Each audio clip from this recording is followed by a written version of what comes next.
Welcome to my channel cyber on demand. आज के इस लेक्चर में जो है हम मॉड्यूल 1 जो है वो कवर कर रहे हैं, स्टार्ट कर रहे हैं आईटीएन का इंट्रोडक्शन टू नेटवर्किंग। और इसमें जो है आज मॉड्यूल 1 के अंदर जो हम पढ़ेंगे नेटवर्किंग टुडे। ठीक, मॉड्यूल 1 नेटवर्किंग टुडे। इस मॉड्यूल के जो ऑब्जेक्टिव हैं वो ये हैं कि explain how network effect over daily life, के कंप्यूटर नेटवर्क ने किस तरह हमारी ज़िंदगियों को इफेक्ट किया है। Explain how host and network devices are used. Explain network representation and how they are used in network topology. Compare the characteristics of common type of network. Explain how LAN and वैन interconnect to the internet. Describe the 4 basic requirements of a reliable network. Explain how trends such as bring your own device, online collaboration, video and cloud computing are changing the way we interact. Identify some basic security threat and solution for all networks. Explain employment opportunity in the networking field. Network effect over lifes. आजकल जो communications हैं वो ऐसे ही important हैं जिस तरह हमारे लिए हवा, पानी, खाना और शेल्टर इम्पोर्टेंट है। आजकल की दुनिया में हम जो है वो नेटवर्क यूज़ करते हैं और एक दूसरे के साथ इस तरीके से एक दूसरे के साथ कनेक्ट हैं ग्लोबली, जैसे आज से पहले कभी इस तरीके से कनेक्ट नहीं हुए। No boundaries, world without boundaries होगी। पूरी दुनिया एक ग्लोबल विलेज बन चुकी है, ग्लोबल कम्युनिटीज़ है, ह्यूमन नेटवर्क्स है। लोग सोशल मीडिया के थ्रू, फेसबुक, ट्विटर, इंस्टाग्राम और सोशल मीडिया के थ्रू एक दूसरे के साथ आपस में कनेक्टेड हैं और एक दूसरे के साथ उनके जो स्मार्टफोन में इंटरनेट का इस्तेमाल है और दूसरा मोबाइल और उनका एक ज़िंदगी का लाजमी जुज़ बन चुका है। अब सबसे इम्पॉर्टेंट चीज़ जो है वो नेटवर्क कंपोनेंट्स है कि हम आइडेंटिफाई करें कि नेटवर्क कंपोनेंट्स कौन से हैं। अब यहाँ पे जो आर्किटेक्चर यूज़ होता है, हम बात कर रहे हैं क्लाइंट और सर्वर की। हम लैपटॉप इस्तेमाल करते हैं, हम इससे फेमिलर हैं। डेस्कटॉप सिस्टम इस्तेमाल करते हैं, स्मार्टफोन इस्तेमाल करते हैं। ये सारे नेटवर्किंग के अंदर होस्ट कहलाते हैं या उनको हम क्लाइंट कहते हैं कि इसके ज़रिए से हम कोई भी इंफॉर्मेशन को एक्सेस करते हैं, रिक्वेस्ट करते हैं और हमें उसका जवाब देता है। फॉर एग्ज़ाम्पल अगर मैं लिखता हूँ www.facebook.com, तो ये मैं अपने लैपटॉप पे, मोबाइल फ़ोन्स के ऊपर या डेस्कटॉप सिस्टम पे जो यूज़ कर रहा हूँ ये रिक्वेस्ट करूँगा। तो मैं क्लाइंट हूँ और मैं ये रिक्वेस्ट करता हूँ और इंटरनेट के ज़रिए से होते हुए वो फेसबुक के जो सर्वर्स हैं, सर्वर्स मीन होता है सर्विसेज देने वाला, वहाँ पे ये फेसबुक की जो है वो सर्विसेज प्रोवाइड कर रहा है, वहाँ से मैं उसको एक्सेस करता हूँ। तो क्लाइंट जो है वो रिक्वेस्ट करने वाला होता है और सर्वर जो है वो सर्विसेज देने वाला होता है। इस तरह तो सर्वर बहुत से टाइप्स के हैं, लेकिन अगर मैं ईमेल यूज़ करता हूँ और दुनिया में एक दूसरे के अंदर ईमेल के ज़रिए कम्युनिकेशंस करना चाहता हूँ तो दुनिया में ईमेल सर्वर्स लगे हुए हैं जो मेरी ईमेल्स को आगे राउट करते हैं।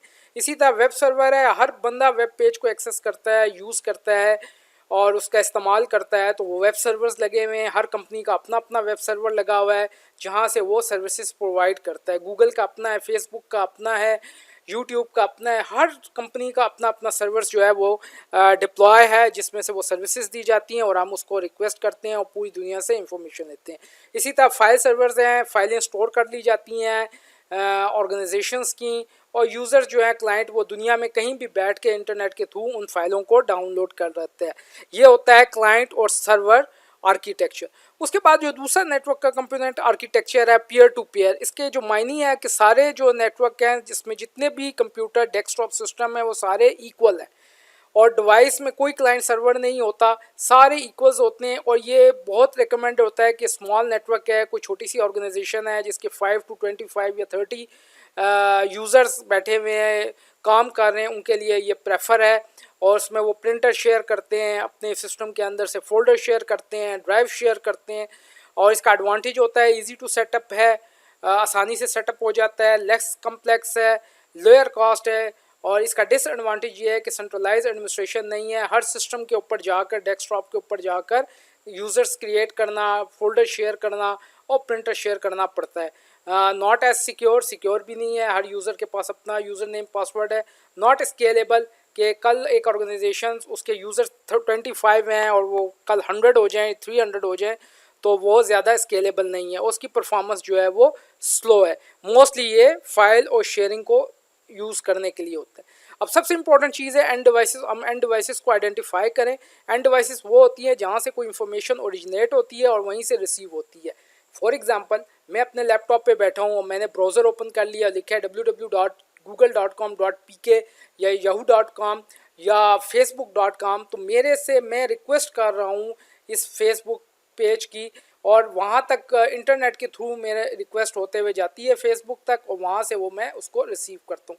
इसी तरह ईमेल्स हैं मेरी। इन डिवाइसेस को, लैपटॉप को, डेस्कटॉप सिस्टम को, स्मार्टफोन्स को एंड डिवाइसेस कहा जाता है, जिनको मैं यूज़ करता हूँ। डेटा वहाँ से ओरिजिनेट होता है, नेटवर्क के साथ फ्लो करता है, डेस्टिनेशन तक पहुँचता है, और फिर वहाँ से जवाब आता है और नेटवर्क से फ्लो करता हुआ मेरे पास है।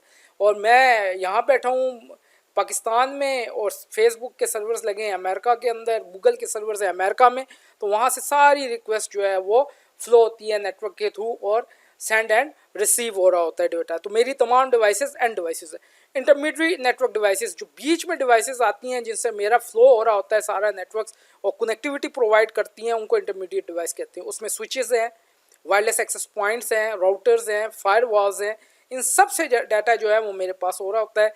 ये जनरेट भी करते हैं, रीट्रांसफर भी डाटा सिग्नल करते हैं, इंफॉर्मेशन भी मेंटेन करते हैं पाथवे के। जाहिर बात है मैं पाकिस्तान में बैठा हूँ, सर्वर फेसबुक का अमेरिका में लगा हुआ है, ठीक है, और पाकिस्तान में भी मैं अपनी जगह पे अपने घर में बैठा हुआ हूँ। तो ये सारा पाथवे एग्जिस्ट होता है, बिल्कुल उनको पता होता है, और वहीं से जवाब जो है वो मेरा आ रहा होता है, ठीक है। इसी तरह मैं ईमेल्स यूज़ कर रहा हूँ, तो मेरे ही लैपटॉप पे, डेस्कटॉप सिस्टम पे, स्मार्टफोन पे ईमेल्स डाउनलोड हो जाती हैं। किसी किस्म का कोई एरर आता है, कम्युनिकेशन फेलियर्स आता है, तो ये इंटरमीडिएट डिवाइसेस मुझे ये करती हैं, तो इनको भी आइडेंटिफाई करना लाजमी है। अब हम कनेक्ट कैसे होंगे जी नेटवर्क के साथ? वो है नेटवर्क मीडिया। और 3 टाइप के मोस्ट इंपॉर्टेंट नेटवर्क मीडिया आजकल नेटवर्किंग के अंदर इस्तेमाल हो रहे हैं। एक कॉपर है, इसमें इलेक्ट्रिक इम्पल्सेस यूज़ होती हैं, data in the form of electric signal जाता है। Second one is fibre optic, इसमें data in the form of light जाता है। और थर्ड वन जो है वायरलेस, विदाउट वायर के वायरलेस कम्युनिकेशंस के ज़रिए हम उसके साथ कनेक्ट करते हैं। और ये पॉसिबल है कि मेरे लैपटॉप में कॉपर की वायर, इथरनेट की वायर्स अटैच भी हो जाए, और साथ में वायरलेस का भी एक्सेस पॉइंट हो, या डेस्कटॉप सिस्टम के अंदर मैं केबल्स भी अटैच कर लूँ और उसको वायरलेस के साथ भी अटैच कर लूँ। मोबाइल फ़ोन्स में का आजकल इंटरनेट इस्तेमाल हो रहा है 3G 4G, और उसके थ्रू भी इंटरनेट है, वो भी वायरलेस है, कि उसमें सेलुलर नेटवर्क्स है, कि मैं बग़ैर केबल्स के जो है वो अपने वॉइस के लिए भी, कॉलिंग के लिए भी इस्तेमाल कर रहा हूँ, और इंटरनेट के डाटा के लिए भी इस्तेमाल कर रहा हूँ। फाइबर ऑप्टिक का बहुत इस्तेमाल है। फाइबर ऑप्टिक जो है वो बैकबोन पे यूज़ होती है, हाई स्पीड नेटवर्क है, और data in the form of light transmit करता है, और कई 100 GB डाटा पर सेकंड में ट्रांसफ़र हो जाता है। नेक्स्ट है G network representation and topology.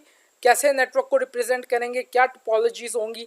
Network diagrams जो आप बनाएंगे, अमूमन हम MS विजियो के अंदर बनाते हैं, उसको टोपोलॉजी कहा जाता है। टोपोलॉजी के मैं आपको मतलब भी बता दूं, लेआउट ऑफ नेटवर्क के, आपका नेटवर्क का कैसे लेआउट होगा, केबलें कैसे बिछाएंगे, वायरलेस के साथ कैसे कनेक्ट होगा, इंटरमीडिएट डिवाइसेस के साथ कैसी एंड डिवाइसेस कनेक्ट होंगी, ये सारा मेरा लेआउट ऑफ नेटवर्क्स है, इसको हम टोपोलॉजी कहते हैं। और इसमें जो सबसे इम्पॉर्टेंट बात है कि अगर मैं डेस्कटॉप सिस्टम यूज़ कर रहा हूँ, लैपटॉप यूज़ कर रहा हूँ, तो उसके अंदर नेटवर्क इंटरफेस कार्ड होंगे, NIC कार्ड होंगे। ये स्मार्टफोन है, उसमें भी वाईफाई के NIC कार्ड होते हैं, और दोनों होते हैं। केबल का NIC कार्ड अलग होता है, और वायरलेस का NIC कार्ड अलग होता है। फिजिकल पोर्ट्स होती हैं, इनको इंटरफेस कहा जाता है, जिसके साथ आप केबल अटैच कर लें। या वायरलेस की इंटरफेसेस होती हैं, वायरलेस NIC कार्ड है जो वायरलेस के साथ कनेक्टिविटी करते हैं। घर में हूँ तो DSL राउटर के साथ वायरलेस ही कनेक्ट हो जाता हूँ। ऑफिस में जाता हूँ तो वायरलेस एक्सेस पॉइंट जो लगे हुए हैं मेरी बिल्डिंग के अंदर, उनके साथ मैं कनेक्ट हो जाता हूँ। तो ये है तमाम डायग्राम, जिसको रिप्रेजेंटेशंस हैं। ये हम एक पैकेट ट्रेसर सॉफ्टवेयर है, उसको भी डाउनलोड करेंगे, उसके अंदर भी ये डायग्राम है, उसको डिज़ाइन करेंगे। MS विजियो के अंदर भी आप टोपोलॉजी डिज़ाइन कर सकते हैं कि यार ये मेरा लेआउट है, डेस्कटॉप कंप्यूटर का ये आइकन है, IP फ़ोन का, लैपटॉप का ये आइकन है, वायरलेस टैबलेट है, प्रिंटर है, सर्वर्स हैं, और बेशुमार चीज़ें। इंटरमीडिएट डिवाइस में वायरलेस राउटर हैं, स्विचेज़ हैं, लैन स्विचेज़ हैं, मल्टी लेयर स्विचेज़ हैं, फायरवॉल्स आ जाती हैं, राउटर आ जाती है, जिनको आगे चल के हम डिटेल के साथ पढ़ेंगे। और नेटवर्क मीडिया को, वायरलेस को इस सिंबल के साथ रिप्रेजेंट करेंगे, लैन मीडिया को इसके साथ रिप्रेजेंट करेंगे, और वैन मीडिया, वाइड एरिया नेटवर्क को इसके साथ रिप्रेजेंट करेंगे। टोपोलॉजी डायग्राम्स जो है, देखें ये एक टोपोलॉजी डायग्राम्स बनी हुई है कि किस तरीके से सर्वर जो है वो S1 स्विच के साथ कनेक्ट हैं, और स्विच जो है वो S1 R1 के साथ कनेक्ट है। दूसरी तरफ R1 S2 स्विच के साथ कनेक्ट है, और वहाँ पे भी एक प्रिंटर और होम ऑफिस IT ऑफिस है, और ये R1 एक तरफ इंटरनेट के साथ कनेक्ट है। अभी ये R1 S3 S4 S5 3 switches के साथ कनेक्ट है। S3 रूम नंबर 2125 के साथ है, इसी तरह क्लास 2 है, रूम नंबर 2128 है, और रूम नंबर 3S5 कनेक्ट है। ये टोपोलॉजी है। अब लॉजिकल टोपोलॉजी की ये फिजिकल टोपोलॉजी है, कहाँ कहाँ राउटर प्लेस करेंगे, स्विच कहाँ प्लेस करेंगे, कौन से कमरे में होगा, लोकेशन क्या होगा। और लॉजिकल टोपोलॉजी हमें ये कहती है कि हम एड्रेसिंग की स्कीम कैसे यूज़ करेंगे, पोर्ट कैसे यूज़ करेंगे और नेटवर्क की स्कीम्स जो हैं वो क्या होंगी। आगे जी टाइप्स ऑफ नेटवर्क्स हम देख लेते हैं। घर में होता है, घर के अंदर भी आप नेटवर्किंग कर सकते हैं, आम लोग यूज़ कर सकते हैं, प्रिंटर को शेयर कर सकते हैं, घरों में भी नेटवर्क बिछा सकते हैं तो आपस में एफिशिएंटली यूज़ हो सकता है। घर में एक प्रिंटर हो, सारे लोग उसको इस्तेमाल कर लें और आपस में नेटवर्क बना लें। इसी तरह SOHO है, स्मॉल ऑफिस, होम ऑफिस है, छोटा सा, उसके अंदर नेटवर्क बना सकते हैं। वो एक तरफ इंटरनेट के साथ कनेक्ट हो, दूसरी तरफ लोग उसके अंदर काम ऑर्गेनाइजेशंस में कर रहे हो। मीडियम से लार्ज नेटवर्क भी आप डिप्लॉय कर सकते हैं जिसमें 100 से स्टार्ट होकर 1000 ऑफ इंटरकनेक्टेड कंप्यूटर्स और डिवाइसेस आ जाती हैं। और वर्ल्ड वाइड नेटवर्क से तो हम सब फेमिलियर हैं, इंटरनेट उसकी एग्जांपल है जिसमें तमाम दुनिया आपस में एक दूसरे के साथ कनेक्ट है। उसको हम जो है वो इंटरनेट कहते हैं या वैन कहते हैं, वाइड एरिया नेटवर्क कहते हैं। अब लैन एंड वैन्स दो टाइप्स है नेटवर्क की। लैन लोकल एरिया नेटवर्क है और वैन वाइड एरिया नेटवर्क है। लोकल एरिया नेटवर्क जो है वो एक ऑर्गेनाइजेशंस के अंदर within organizations LAN establish होता है, एक उसको मैनेज कर रहे होते हैं, प्रॉपर उन्हीं की जिम्मेदारी रिस्पॉन्सिबिलिटी होती है। और वाइड एरिया नेटवर्क जो है पूरी दुनिया आपस में कनेक्ट है।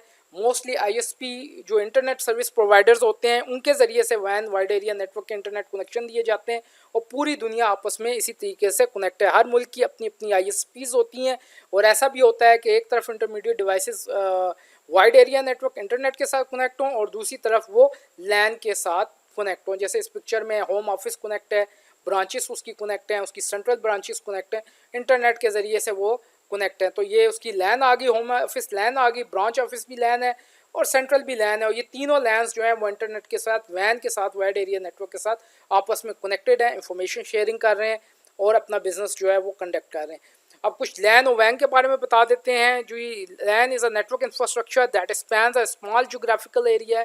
Van is a network infrastructure that span a wide geographical area. पूरी दुनिया कनेक्ट है। LAN interconnect end devices in a limited area. Limited area में इंटरकनेक्ट होती हैं LAN devices. Administered by a single organisation और individual. Administrator होती हैं, single organisation उसको एडमिनिस्ट्रेटर कर रहा होता है। Provide high speed bandwidth to internal device. Internal devices को हाई स्पीड बैंडविड्थ दी जाती है। वैन इंटरकनेक्ट लैन और वाइड जोग्राफिकल एरिया, पूरी दुनिया आपस में वैन के थ्रू कनेक्ट है। अब ISPs इनको एडमिनिस्ट्रेटर कर रही होती हैं और इनकी लैन से कंपेयर करें तो स्पीड थोड़ी स्लो होती है, लेकिन आजकल वैन की भी स्पीड जो है वो फास्ट है, लेकिन लैन से कंपेयर करें तो स्लो होती है। इंटरनेट एक वर्ल्ड वाइड है जो लैन और वैन्स को आपस में कनेक्ट करता है। ट्रांसमिशन के 3 मीडिया हैं, पहले बता चुका हूँ। कॉपर वायर है, फाइबर ऑप्टिक है, वायरलेस ट्रांसमिशंस हैं। जो ऑर्गेनाइजेशंस इस इंटरनेट को मैनेज कर रही हैं, IETF, ICANN, IAB। Intranet, extranet, internet private collection of LAN and वैन internet to an organisations accessible to organisation member और other with authorisation. Intranet, internet तो सब पब्लिक है, तमाम लोग उसको यूज़ करते हैं, लेकिन इंट्रानेट ये होता है कि ऑर्गेनाइजेशंस हैं वो मुख्तलिफ बिजनेस कंडक्ट कर रही हैं, लेकिन वो वैन के ज़रिए कनेक्ट है, लेकिन एक्सेस सिर्फ उसको मेंबर्स और जो ऑथोराइज पर्सन है वो करेंगे।